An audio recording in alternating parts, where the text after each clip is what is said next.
and welcome back to my finding every synchronization point in Assassin's Creed Origins and clearing them up for the sake of having some fun stuff to do.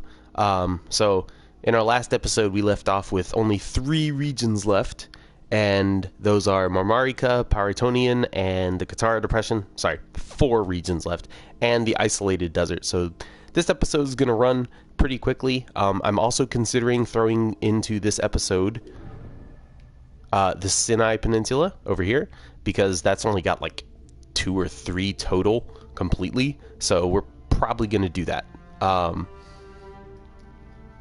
So yeah, let's go ahead and get started. In our last episode, I think I need to just head straight east from here. I guess I can run. Not run. I guess I can ride my mount. What do I have? Oh, Que. That's right. Hi, Que. Our Chocobo. Yeah, so we're just going to go straight out from the east side here into Paratonian or Marmarica. Which of these two is the proper one? I think it's Marmarica first, right?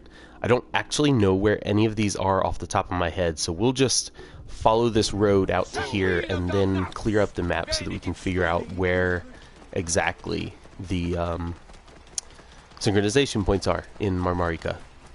So, during this episode, I want to have something to talk about just like every other episode, and one thing I wanted to bring up was I've still not seen the Assassin's Creed movie, and I'm recording this now in the beginning of January of 2020, so that movie's been out for 3 years, and I never saw it. I'm a huge fan of this series, and I haven't experienced it, but I will say that the outfit that they put into this game that is based on the outfit of the assassin in that movie, the Spanish Inquisition character, I forget his name, what is his name? I can't remember.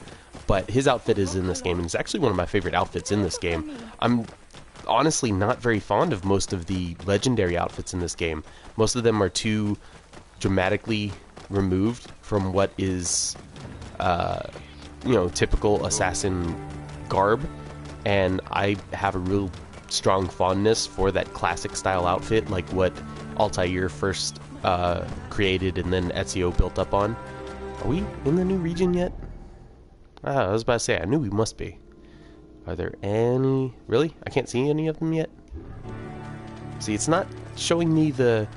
Yeah, okay, there it is. Perfect. Not even that far into it. I don't know what it is about lately that we have not seen... Sorry, I have to turn my bedroom light off. Lately, we're not seeing any region...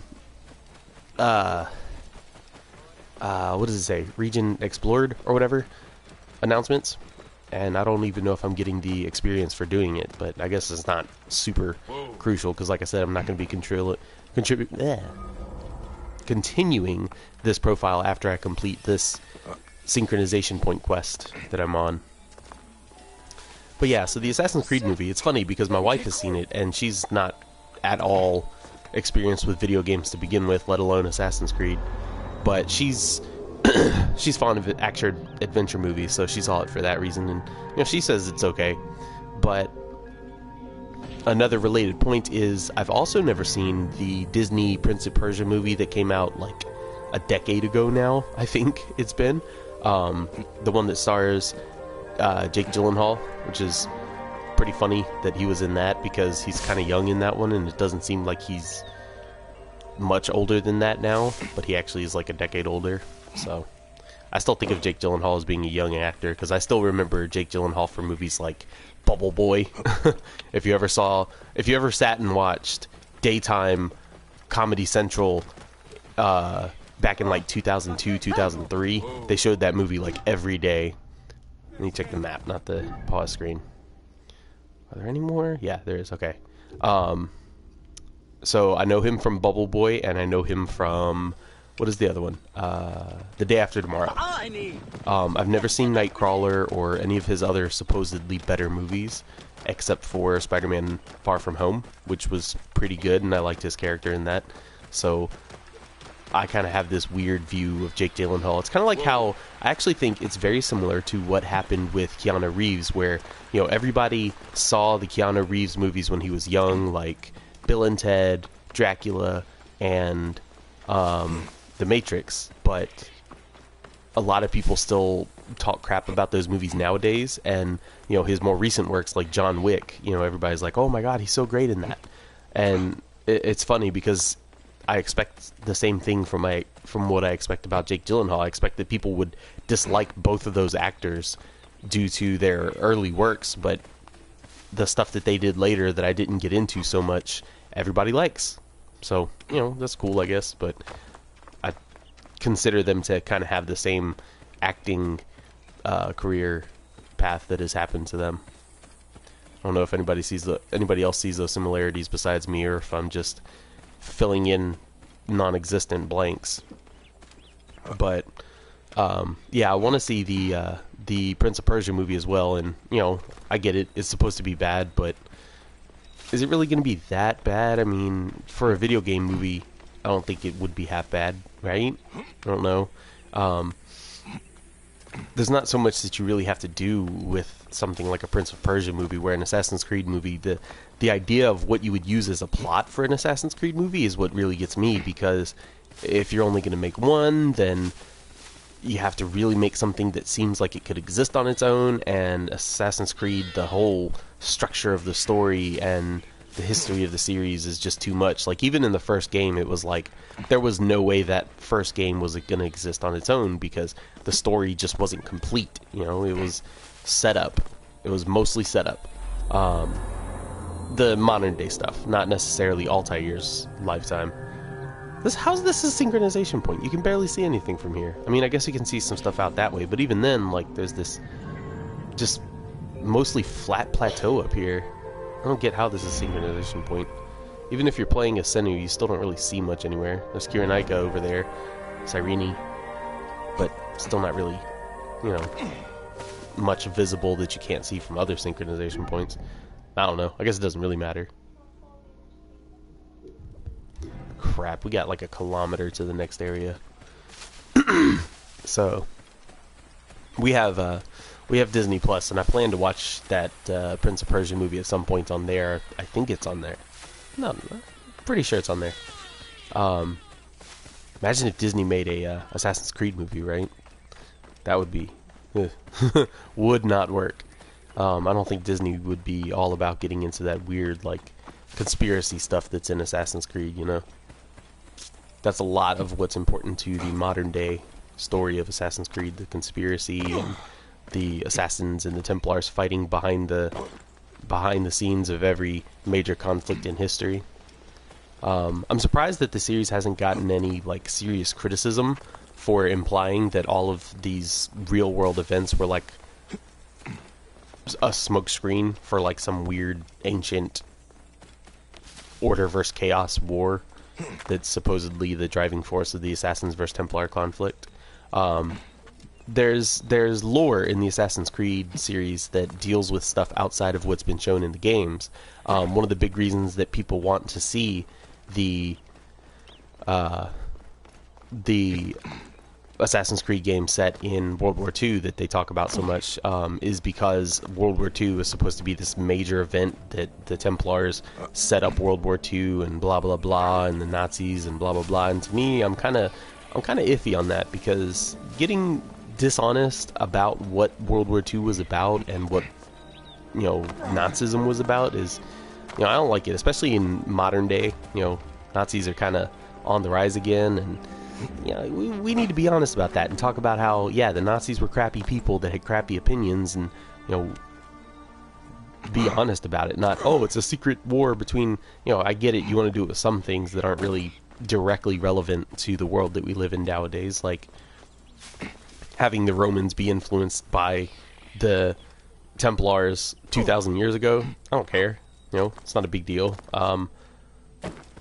Some of the other places where it makes a little bit more sense, though, like Assassin's Creed Unity. Actually, the Assassins versus Templars conflict fit really well into the French War, the French Revolution, because the whole point of that was, the state trying to exert chaos, or trying to exert order and force over, almost there to the next area, it's trying to exert force over the downtrodden public.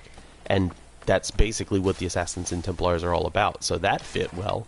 You could argue that the American Revolution fit just about as well as that. Oh, it's just a deer. Pronghorn. Nope, I missed. They run too fast. I'm not very good at aiming bows. If you watch my other series where I'm actually playing through the game, you'll see that I'm really not actually good at the game. There we go. New region discovered. Finally actually see one of those announcements. There's only one here? Oh, good. And it's in the exact direction that we need to go, but it's still a whole kilometer away. That's it. I'm calling the camel. Come here, Quay. Yeah, so the American Revolution, I think, fit okay, but, you know, American Revolution, the records of that history are pretty fuzzy. Not to say that we don't have records of it, but, you know, very opinionated stuff. Very clearly opinionated. The Brits are like, oh, you guys are rebelling over nothing, while the Americans were writing, oh, you guys are taxing us for everything, and we're getting starved of all of our money in order to fund a government that we don't even participate in.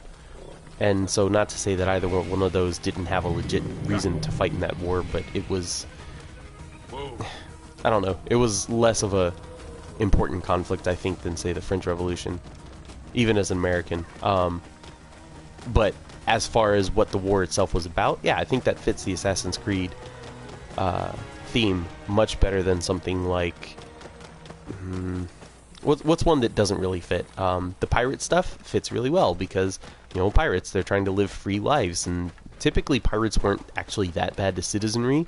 They usually stole from, like, the governments of the areas. You know, they stole from English ships, they stole from Spanish ships. You know, they typically stole from the not good privateers.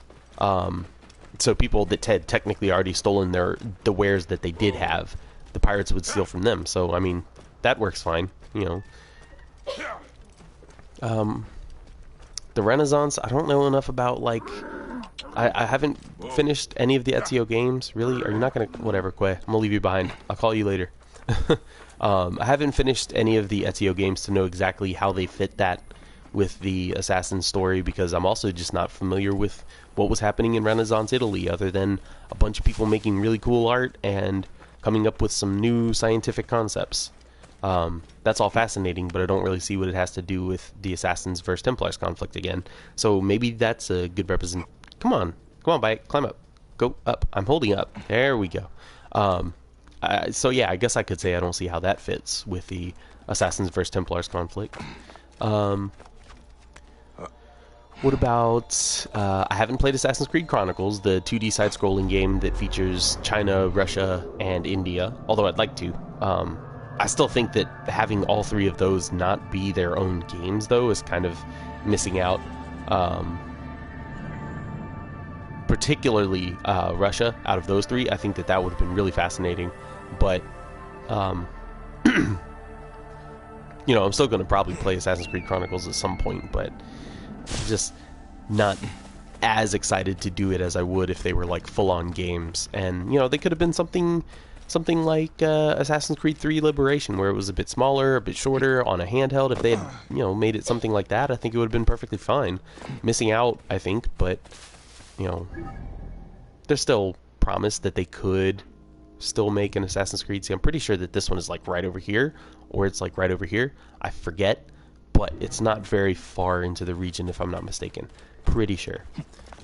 Yeah, there's a lot of things that they could have made Assassin's Creed games besides just, you know, big console experience AAA games. They could have made smaller games like they had done before. They made an Assassin's Creed game for the PSP. They made one for the PS Vita, and I wish they had continued doing that. I wish they would release, like, an exclusive one for the Nintendo Switch that's a bit smaller. Use some of the sandstorms. Slow you down, they really do. You have to run a lot slower because of it.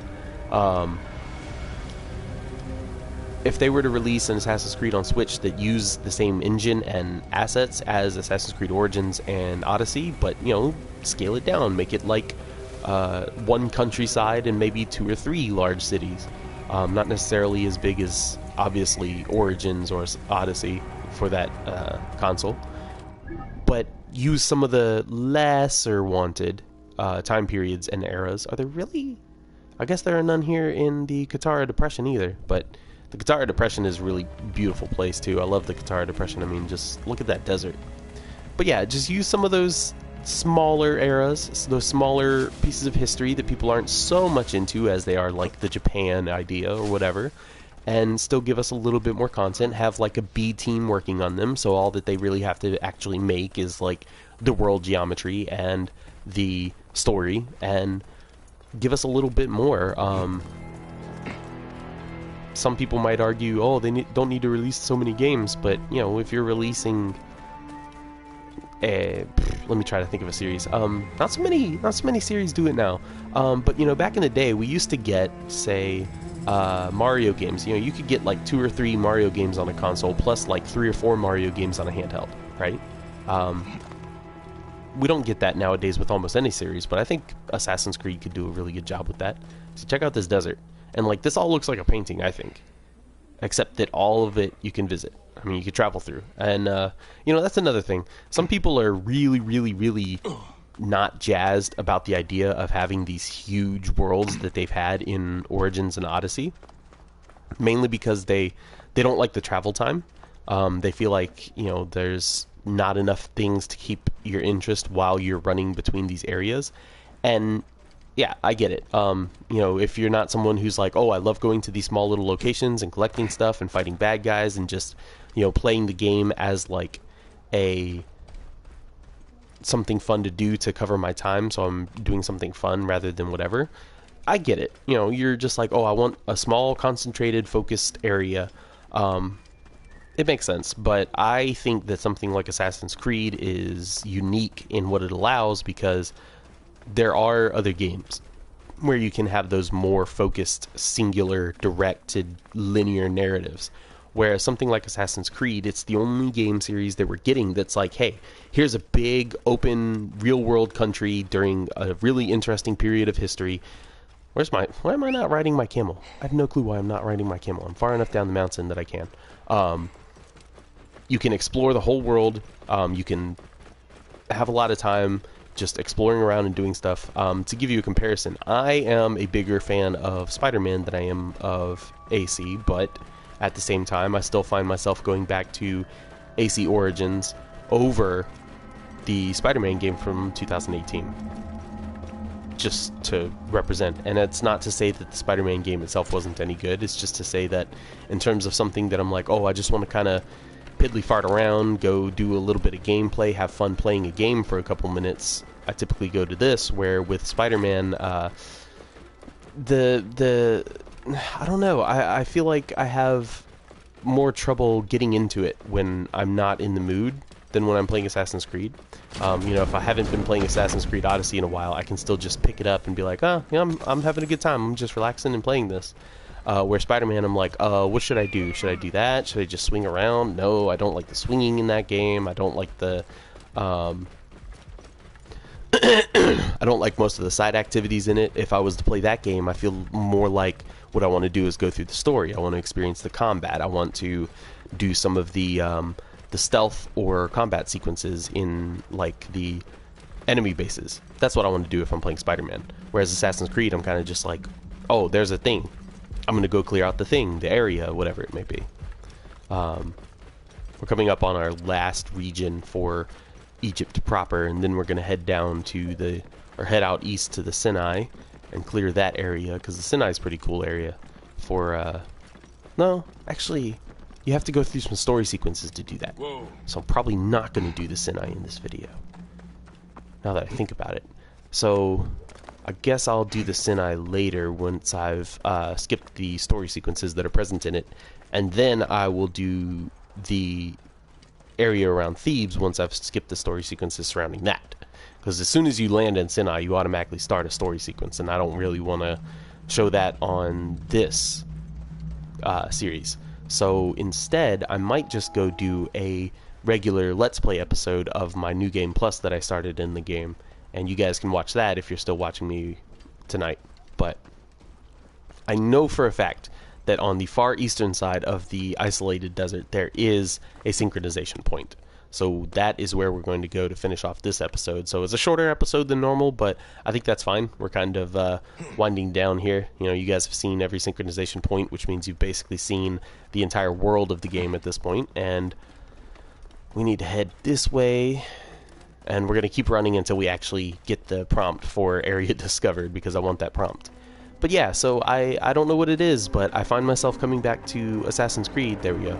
Isolated desert. I find myself coming back to Assassin's Creed more than most games, and yeah, all the way over. It's over a kilometer away, but this area is mostly flat enough to ride our camel across, our chocobo camel. I find myself coming back to Assassin's Creed, relaxing, checking out the cities, walking around, looking at the architecture. I don't know what it is, but I just find it fascinating. And primarily in this one, you know, as I've talked about before, the world in Origins is so much more interesting and varied than the one in Odyssey. So this is the one that if I'm just relaxing, I'll come back and do this one. But Origins has the benefit of, if I actually want gameplay, if I want combat and stealth, I probably go to Origins, because I prefer that stuff in Origins. Not to say that it's not good in sorry, I prefer it in Odyssey. Yeah, if I'm trying to actually play some gameplay, I'm going to Odyssey. Right, that's what I'm trying to say. So if I'm playing Origins, though, I feel like I'm not getting anything accomplished most of the time when I'm just wandering around areas. I guess getting money to upgrade my gear. I find that sort of satisfying. But even then, it takes so long to get money anymore for me, because I've basically completed everything major. You know, I've still got side quests, but I want to save the side quests for when I do my New Game Plus, because I want to interact with them with you guys without having seen what goes on. Because, you know, I've already beaten the story mode of the game, so I can never play the story mode new again. But I can do the most of the side missions I haven't completed, so I can do the side missions with you guys and see them new, and I think that'll actually provide some really good, interesting content for the Let's Play. But as for what I'm actually doing when I'm playing the game nowadays, I'm kind of just piddly farting around, exploring, running around, jumping buildings to buildings, getting myself killed because I misjudged jumping distances, all that kind of stuff. Whereas with Odyssey, I'm more likely to interact with the DLC, because I'm trying to complete that. I haven't completed every location in Odyssey like I have in Origins, and that is a task and a half. So that's going to have to be a very long time commitment. And so for the most part, I'm just playing Origins for the fun of it now. But that's why I started the Let's Play, is to really... I climbed all the way up here just to have to climb right back down to go to the other one. Oy, I hate when I do that. If only I could go back in time and tell myself. I'm watching the stream, and the stream is offset by like 10 seconds for me, but can't really tell myself back 10 seconds ago now not to climb that cliff. But yeah, with Origins, I'm kind of just enjoying my time with it, but I want to play it again, so that's why I'm doing the Let's Play. So we're going to go ahead and check out this synchronization point right here. What's this? Not that I need it, but let's just check what it is for the fun of it. And then I'm going to go do a new episode of the Let's Play, so I certainly hope you guys will join me for that as well. But for now, we have found every synchronization point in Egypt proper. Like I said, we'll start another synchronization point episode soon in order for me to do each of Sinai and Thebes, and those will each be their own individual episode, even though they're pretty small areas in terms of, well, Sinai is a small area in terms of how many synchronization points it has. Sinai only has like 3. But Thebes technically has a lot more, and if you don't know why, I'm not going to spoil it for you, but it has a lot more synchronization points, so that might have to be, yeah, they'll have to be separate episodes. But with all that said, guys, I'm going to go ahead and end this episode off. I hope you guys will join me for the Let's Play. Otherwise, thanks for watching, and Happy New Year.